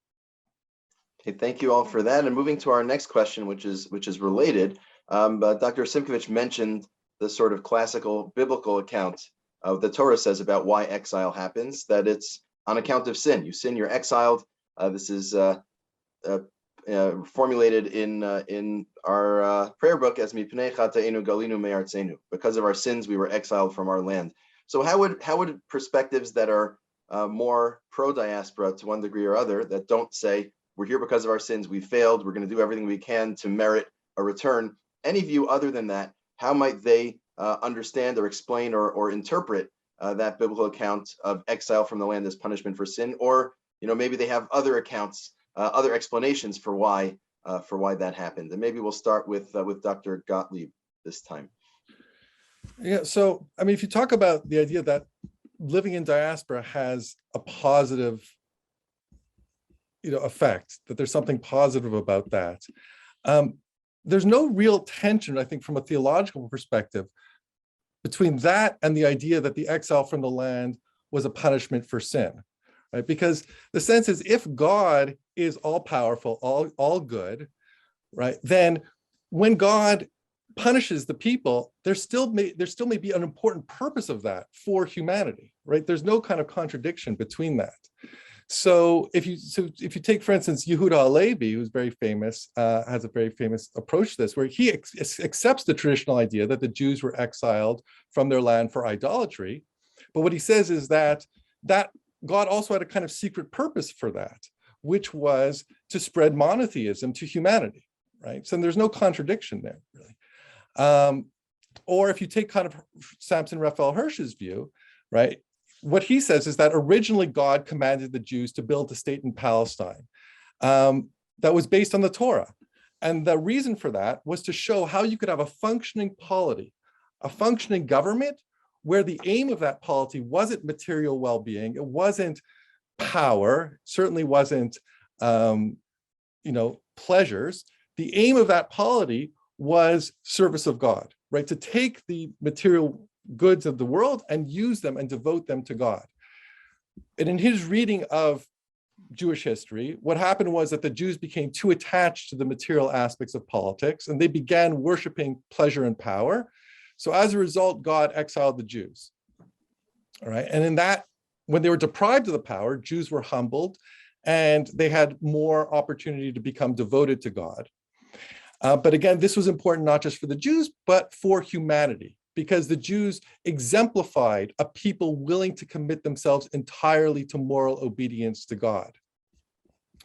And that was in the kind of pre-emancipation period. But when it comes to the emancipation, the period of emancipation, Hirsch says that emancipation is both an opportunity and a risk, right? In the promise of improving Jews' material condition, that's both an opportunity and a risk. It's a risk because greater material comfort can lead Jews away from ethical service to God, but it's also a way of showing, an opportunity of showing how one can be fully involved in the world and devote these resources, the material resources, to service of God.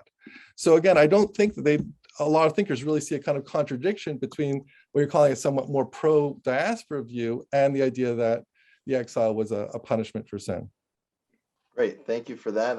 Okay, Dr. Simkovich. Thank you. Very interesting, and I don't know anything about this, so very fascinating. I'm wondering if we can step back and just talk about language here. I'm not convinced that diaspora and galut are the same thing. And so when we talk about Jews living outside of Judea in the Second Temple period, is that galut? And did they view it as galut? I think many of the Jews in diaspora said, galut, that's in the past. How can you compare galut Bavel, which is built on the trauma of the destruction of the temple, right? Razing it to the ground, the starvation, the suffering, the forced expulsion. How can you compare the trauma of that destruction and the galut that it led to in Bavel with the diasporic lives that were thriving in places like Alexandria, where Jews were born into families that had lived in that city, that had come by their own volition when Cyrus, the Persian king, said to the Jews in Babylonian exile, you can go back to Judea. Many of them did not. They chose to settle in other places. And so the families who came to these regions such as Alexandria, Alexandria, by the way, did not exist in 538. So let's be clear. But I'm saying they're making choices to go to these places and to settle in diasporic lands. And then they do fine. I mean, they're staying in these regions for generations and generations. So, obviously we cannot compare the generation or two or three that lived in the wake of this trauma, in Galut Bavel with those generations of Jews who lived, in the 2nd century BC in Alexandria. So I'm wondering, and I'd like to hear from the panelists and their perspective. So how do we talk about diaspora in relationship with galut? Because I'm not sure that it's the same, at least not in the imaginations of those who lived in the diaspora and said, this is not an expression of God's rejection of the people as it's described in Devarim. So I just want to sort of present that as a question, and I'm not sure that I have the answer. Any thoughts from our panelists in response? Well, again, I think for some of the thinkers that I've been talking about, what they would say is it was a rejection of the people at that point in history. But as the people developed through history, and the history is a kind of process of self-education, and as the kind of Jews lived in the diaspora, it developed there was an important purpose to that, right? And that there was so I don't necessarily see those two things as contradictory. But I guess there would be, on this account, it sounds like there still would be a difference between ancient Jews who said, well, the exile was previous to me and I'm doing something different, and someone like Rav Hirsch that was mentioned, who would say, no, I am in this galut, even if there are some positive implications. So the question of whether you read yourself into that verse or not might be a distinction, at least between some ancient and modern Jews. Right, but partly is a question of, you may use the words, even if you use the words exile. The question is, how strong is the longing to go back, and how strong does it kind of manifest in your life? Because Hirsch would have said, yes, of course, we're in exile and we will be returned, but it's in some messianic future that is kind of completely out of our hands, that's kind of almost somewhat beyond history.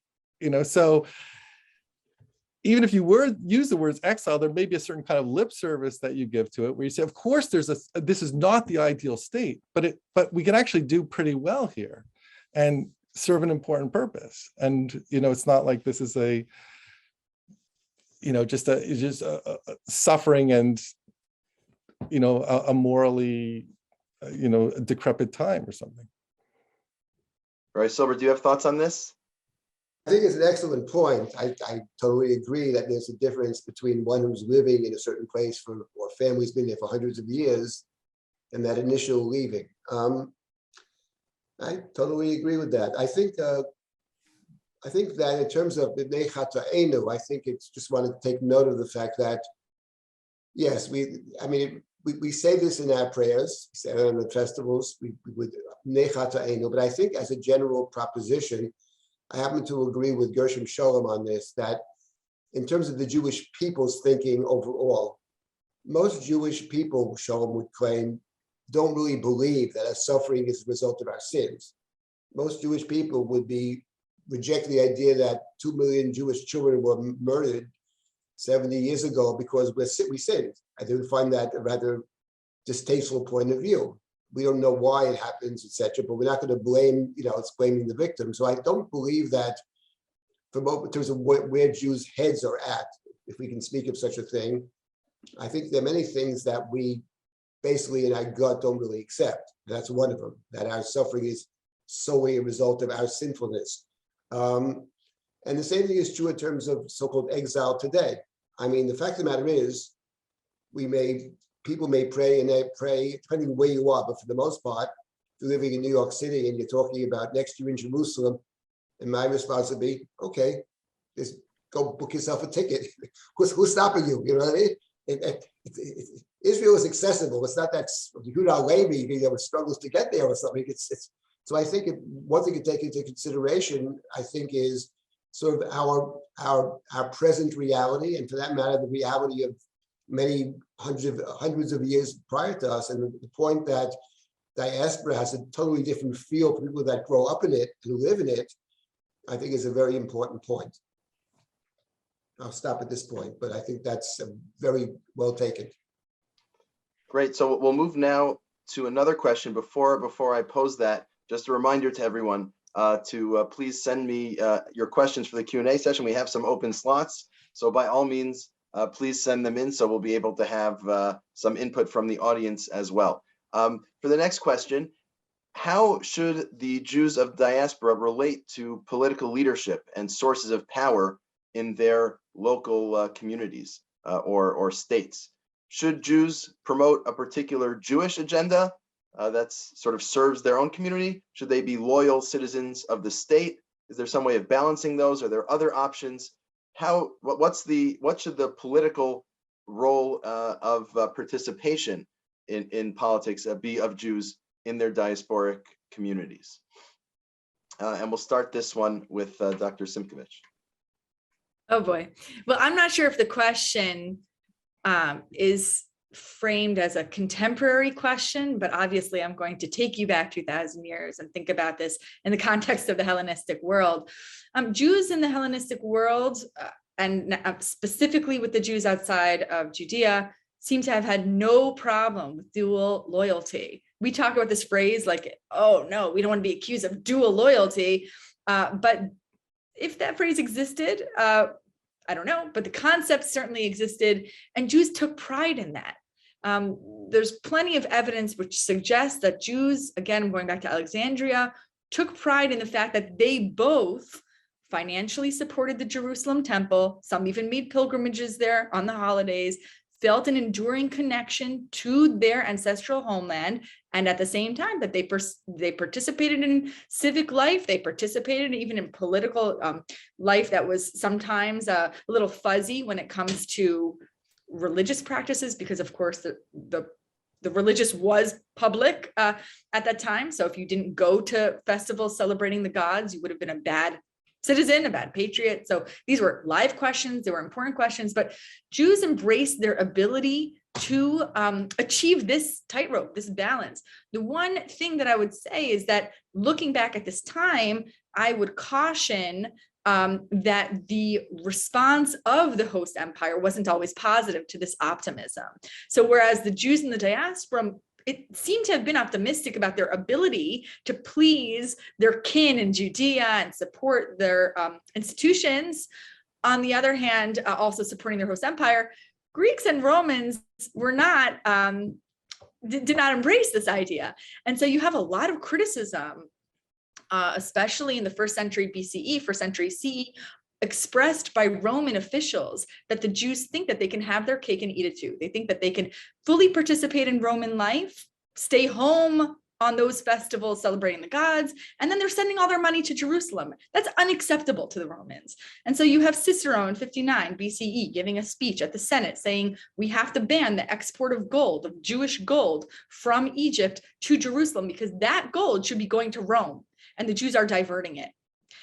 And Cicero's ideas reflected in other writings as well. There was a lot of resentment, suspicion, and questions on the part of the leaders of the host empire. Can the Jews really do what they claim to do? We don't think so, because we don't see the inherent value in their loyalty to their ancestral homeland. And so that is where I see the tension. That's where I would be wary. It's not a question of whether Jews can achieve this dual loyalty. I think we've seen in history that there's optimism for a reason, that many Jews have remained loyal, whatever you want to call it today, Zionists, and at the same time they participate actively in civil rights in the United States, whatever. There are many, many, many examples, but does that mean that they're successfully embraced by, on the one hand, their Israeli Jewish kin, and on the other hand, by their host empire? And there we see a lot of tension. Okay, and thank you for that. And if we move to the, let's say, the modern period in the German Jewish context, I have a feeling Jews might be a little less comfortable with this idea of dual loyalty. So Dr. Gottlieb, can you speak to that? Well, yeah, of course, the charge of dual loyalty was a very, a provocative charge, and it was something that carried political weight.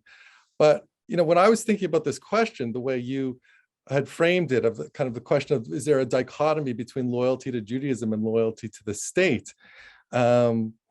And then Dr. Simkovich mentioned kind of American Zionism. And I was thinking of that kippah. I don't have that kippah, but the kippah with like the Israeli flag and the American flag, right? That's very kind of emblematic of a certain kind of consciousness, and the sense that, supporting Israel is actually completely compatible and maybe even expresses one's patriotism to America, because Israel stands for, the same ideals as America. It stands for democracy. It stands for, equal rights. It stands for all sorts of things. So, but that kind of consciousness, there's something kind of very unique to the American context about, about this kind of relation to Zionism. But the sense that loyalty to Judaism and loyalty to the state didn't contradict was very prevalent, among many modern Jews. And I was thinking of kind of at least three different reasons why they saw this as a false dichotomy, right? The first is that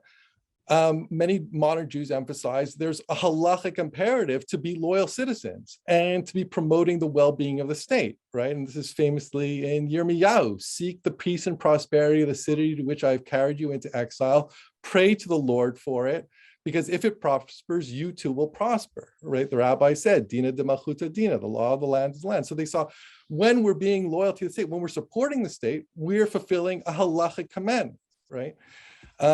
Second is that what many Jews stress, and especially Samson Raphael Hirsch, but others, they say that, well, what's the foundation of the well-being of the state? They say the foundation of the well-being of the state is the family, right? When families are strong, there's less crime in the state. When families are strong, the state is more stable, right? So they said that Jews' concern with raising strong, stable families, healthy families, right? And the ways that Judaism kind of helps frame and support the family and give a structure to the family and instill moral ideals, right? This is actually, of course, this is a halachic imperative, but this is also a contribution to the state. So there's really kind of no contradiction there.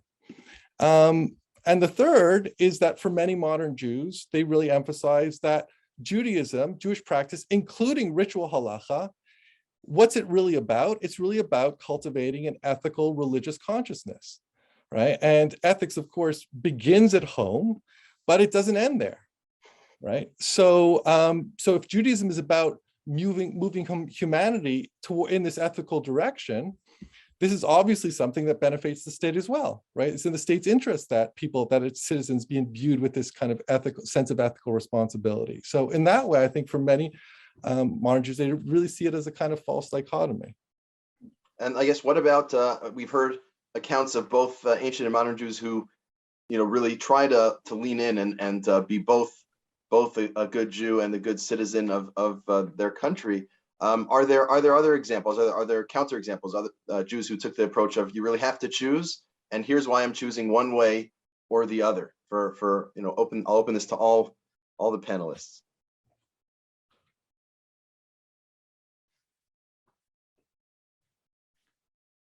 I can speak again, but I don't want to take anybody's spot.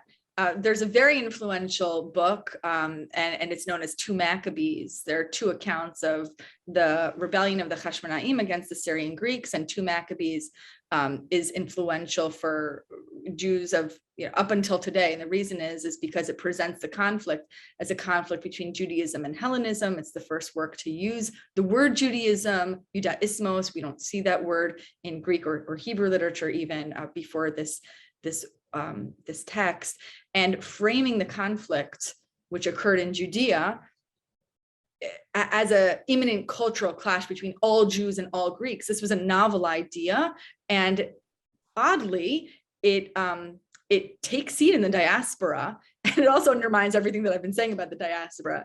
But I do think that this argument that Jews have to have total loyalty for the temple, for Jerusalem, and that ultimately living among the foreign nations will lead to a clash. I think that this is a minority opinion, but I don't know that we look at it that way, because 5 centuries later, when the rabbis start to talk about Hanukkah and the meaning of Hanukkah, this idea that we are fighting Hellenism becomes very, very powerful. And today, when we talk about Hanukkah and the meaning of what happened, a story like Two Maccabees helps us. But I don't know that it means that that's representative of mainstream thinking. So I think it's a minority view, but it's fascinating that it does. It is produced in Cyrene in modern day Libya, and references to Jerusalem, the temple, appear dozens and dozens of times. If you compare it to a Judean work, 1 Maccabees, which was written in Hebrew, probably in Jerusalem, and you count how many times the temple and the land of Israel and the sanctity and these themes are mentioned in 1 Maccabees, it's actually much, much, much fewer. So 1 Maccabees is focused on the heroism of the family of the Hashmonaim, but it's the diasporan text 2 Maccabees, which insists that really the story is a cultural clash between Judaism and Hellenism. It's really Jerusalem versus Athens. So that I can't explain why, but it's a diasporan work, and we have to be reminded that these things are complex and the binaries are just very limited. I mean, binaries are by definition, artificial. So that does complicate everything that I've said. Great. And other perspectives of that clash? I mean, of course, Jews, experience with oppression and, with anti-Jewish riots and anti-Jewish legislation combined with, for many medieval, and even modern Jews seeing Christianity as essentially idolatry, for many Jews that meant that you have to choose at some level, and that, Judaism is kind of fundamentally a rejection of the Gentile world, and you should really you should concern yourself almost exclusively just with Jews' well-being. And of course, that's been has been an important strain and continues today. And in some ways, God received more urgency for many Jews after the Holocaust. They saw that as a kind of confirmation of that.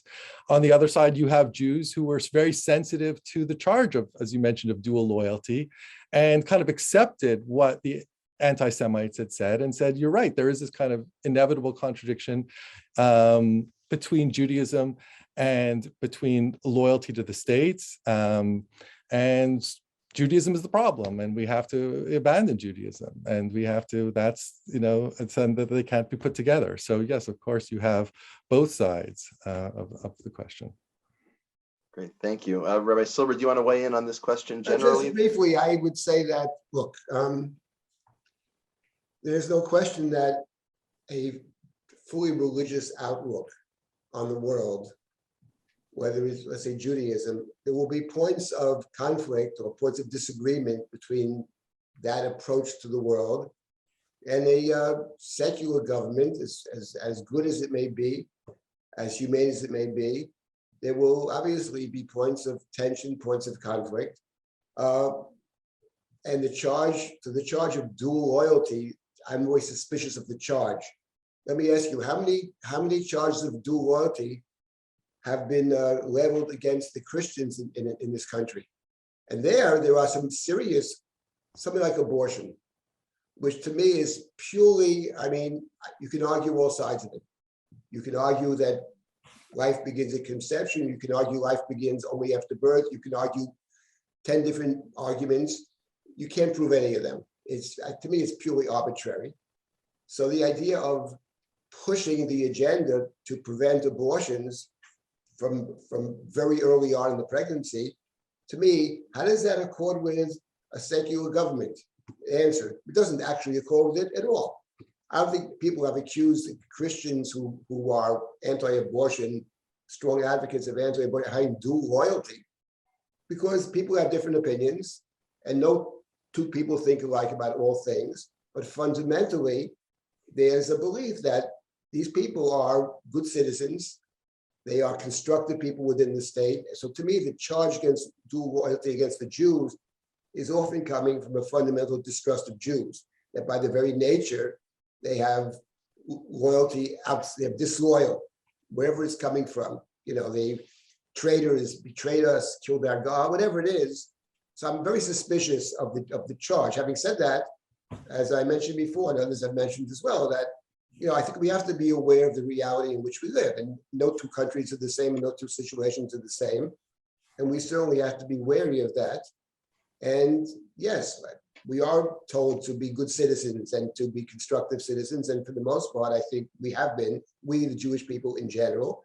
I would just add one point, and that is that within certain segments of Jewish society, there's no question that there's the sense, at least the talk of it. Not, I'm gonna say they're not good citizens overall, but there's, sometimes you hear some of the more rigidly Orthodox circles, they seem to talk about the non-Jews as if we're living in Poland in the 20s and 30s, you know what I mean, or whatever. The United States of America is not, you know, Europe of the Middle Ages, and it's not. Each place is different. So the idea of throwing everything into one basket, I think, is very problematic. And I think what's helpful is to think realistically about where we are, how we have to be good citizens, and then you don't necessarily have to buy into Western culture with lock, stock, and barrel. I don't think we should buy into it lock, stock, and barrel, because I think religion at certain points has its own markers and its own values, which don't necessarily correlate with general secular values. I just want to say one thing, just a little note. You said Christians aren't charged with dual loyalty, but I think, to be more specific, Catholics were often charged with that by Protestants, because the sense is, who are you loyal to?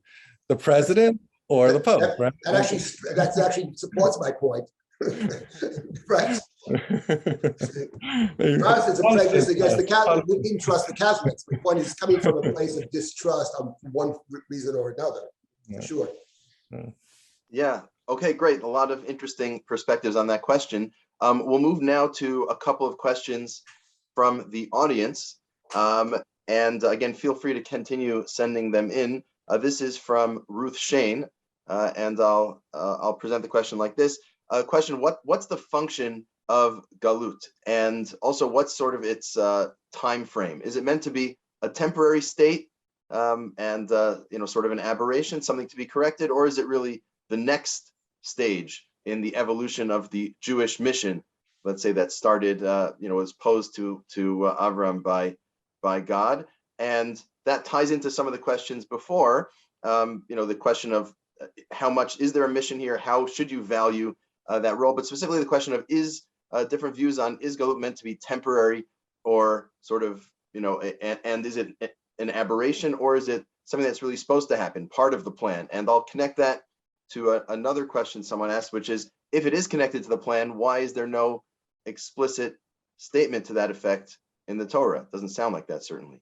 So that's the two-part question. Yeah, does someone want to volunteer to jump in? If not, we'll.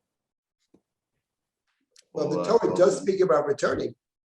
It's explicit. Right. The Torah in the 30th chapter of Devarim talks about exile and then return to God. And there's a process of return, and God returns to you and you return to God. And then God will bring you back to the land. Parshat HaTshuvah, we read before Rosh Hashanah every year. And that's a very beautiful parsha. So it does speak of return as actually taking place at some point in time after a process of introspection, etc. I think I would just add one small point, and that is that in terms of sort of hastening this process, there's already a dispute in the Talmud about hastening the process.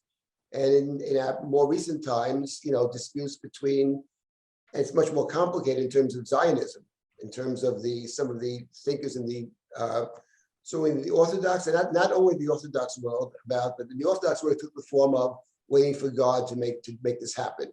We took, the various oaths, etc., not to do it ourselves.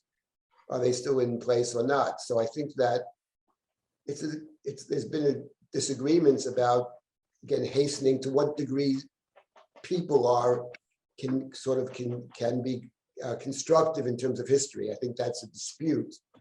To what degree we wait for the redemption and to what extent we can make it happen. There is a disagreement about that for sure. But as far as the Torah is concerned, it does speak about return. That's still parsha there. Right. I guess to sort of reframe the question in light of that, if the Torah says there's supposed to be a return, how does one make the argument that the exile is positive? If it seems like you sinned, you get exiled, you're supposed to return, doesn't that make it harder to argue that the period in exile is really part of the original divine plan, some important step forward? So again, this is building on some of the questions before, but I think this question from the audience is pushing on that point a little bit. Right. So I said earlier that it's about learning from the exile. It took the form of learning a sensitivity to the suffering of others. That's the immediate. I think the immediate lesson has to be learned from exile. Don't impose on what it means to be a stranger or to be oppressed. But I think one does not have to. One can broaden that to say that exile is a place to learn many different things. And I would just add one point that I think the places that in Jewish history are the most interesting places, let's say in medieval Jewish history, it's got to be Provence. Provence is between the Spanish school and the French German. And in Provence, they're coming together, the worlds are colliding. And that makes for very interesting outcomes. It's where the Rambam's philosophy takes hold, for example. It's translated there. And it's a turbulent world. It's a world of ideas. And when ideas come into contact with opposing ideas, I think it's very exciting. Good things come out of that. It tends to be, we learn new things. So I think the idea of exile, optimally, leaving aside that often it's just terribly oppressive and destructive. But if the exile of certain times in history, certain points in history, can be highly educational and can deepen our own understanding of our own tradition. I think that's potentially the positive side of exile. Great. Additional perspectives, yeah. Yeah, I just say in terms of the, biblical sources, the way many thinkers look to was, famously Isaiah, the light into the nation. So, there's kind of statements in the Bible which seem to imply that maybe a more positive attitude towards exile. But, there are thinkers, if you look especially like the radical reform thinkers in the 19th and the early 20th century who did believe there was no reason to return, that this was a kind of ethnocentric idea that was based on a kind of cultic view of Judaism, reestablishing the sacrifices, and that the diaspora was part of the divine plan, and that there was no terminus to it. That this was what the function of Jews. Jews are supposed to be a priest unto a kingdom of priests, and that meant being a kingdom of priests among the nations. But the more traditional and orthodox thinkers rejected that, even if they thought there was a positive view, positive value to the exile. They still believe that at the end of time there will be return, but it's kind of put outside of history. So. I would just add that I think one of the interesting questions when it comes to again, the ancient world is whether diaspora is a place or whether it's an internal state of being. Now, for sure, in the Second Temple period, it's a place. But one of the interesting things that you find in the rabbinic period is that galut is actually an internal state. And so you can be in the land of Israel, you're in galut, right? Galut is a time period, and we have different eras of galut. That is really developed in the rabbinic period. But I think that the rabbis make it clear that as a temporal state of being, not just a spatial one, we have to view it as temporary because we're working in the framework of time. And so it's not just about being in a certain place and we're here, we're not there, this is a problem, what is God trying to tell us?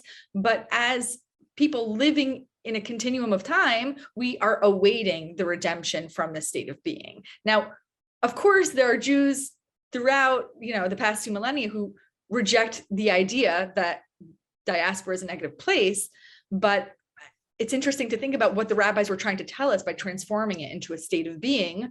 And I do think that when we talk about if we could homogenize, if we could make broad generalizations, I do think that there is this traditional rabbinic idea that galut as a time period is temporary and that we're required to expect a redemption. It might be in the distant future, it might not be tomorrow, but the redemption is going to come, and we have to expect it, we have to anticipate it, we have to think with that idea. Okay, thank you. And that actually ties into the question I was going to ask next, which is, what does it mean to identify as a diaspora Jew? So as Dr. Simkovich just said, it's about a mindset on certain accounts, how one views oneself. But maybe if the other panelists have a quick thought, because we're nearing the end of our time, maybe a couple of sentences about what it might mean to identify as a diaspora Jew in that mindset, as beyond just the fact that one lives outside the land of Israel. I just wanted to add to what Dr. Simkovich said, which is that in the beginning of the book of Shmuel, when God summons Shmuel in chapter 3, all the language over there is the language of Moshe. It's the language of the burning bush. The lights have gone out, there's no light. Moshe, Shmuel. And the point is, he's sleeping in the Holy of Holies. The point of the book of Shmuel is that they take the Exodus from Egypt not as a historical event of leaving Egypt. They take it as being in a place where God is distant, God is absent. And then Samuel is another Moses, basically. So the book of Shmuel, we don't even have to go to the rabbis. The book of Shmuel is already saying that exile is a state of being. And you could be in the land of Israel, you could be in the temple, you could be in the Holy of Holies. And it's about a kind of religious ascent and a religious understanding and the kind of recommitment. So I think that, that idea that was expressed can be found already in the text. And I would just add one last point, which is that the idea of, even no matter where you are, say you live in present day Israel, but the idea that our history has been one of exile and we have a lot to learn.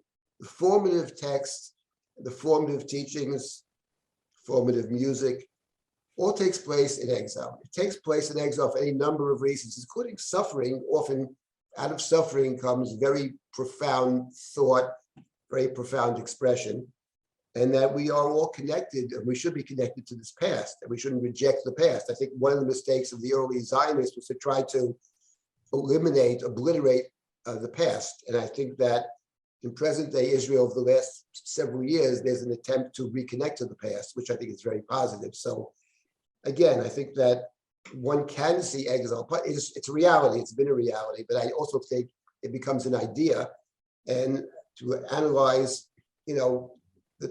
what it has been in terms of the positive side of it. It's part of the covenantal, it's part of what we've learned from it, what the teachings that emerge from exile and emerge from suffering. Those teachings can be our guides as we move forward.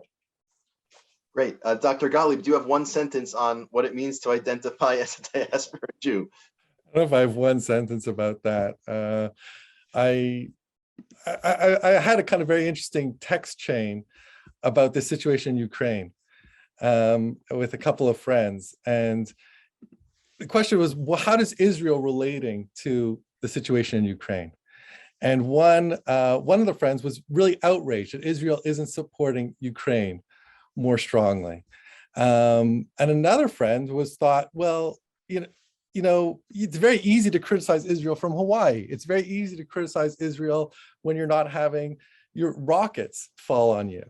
But as I was kind of like reflecting on that, I thought there's really two different perspectives at some level about Judaism and its nature. And it's kind of not just a question of geography. And because I think when you look at many of the early Zionists, you see that there's a kind of people like Herzl, a very pessimistic view of humanity.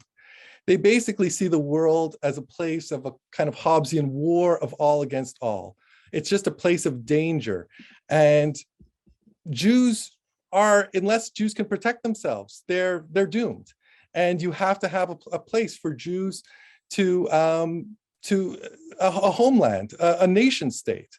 And so from that kind of perspective, Israel is kind of fundamentally about protecting Jewish lives. That's the most important dimension of the state of Israel.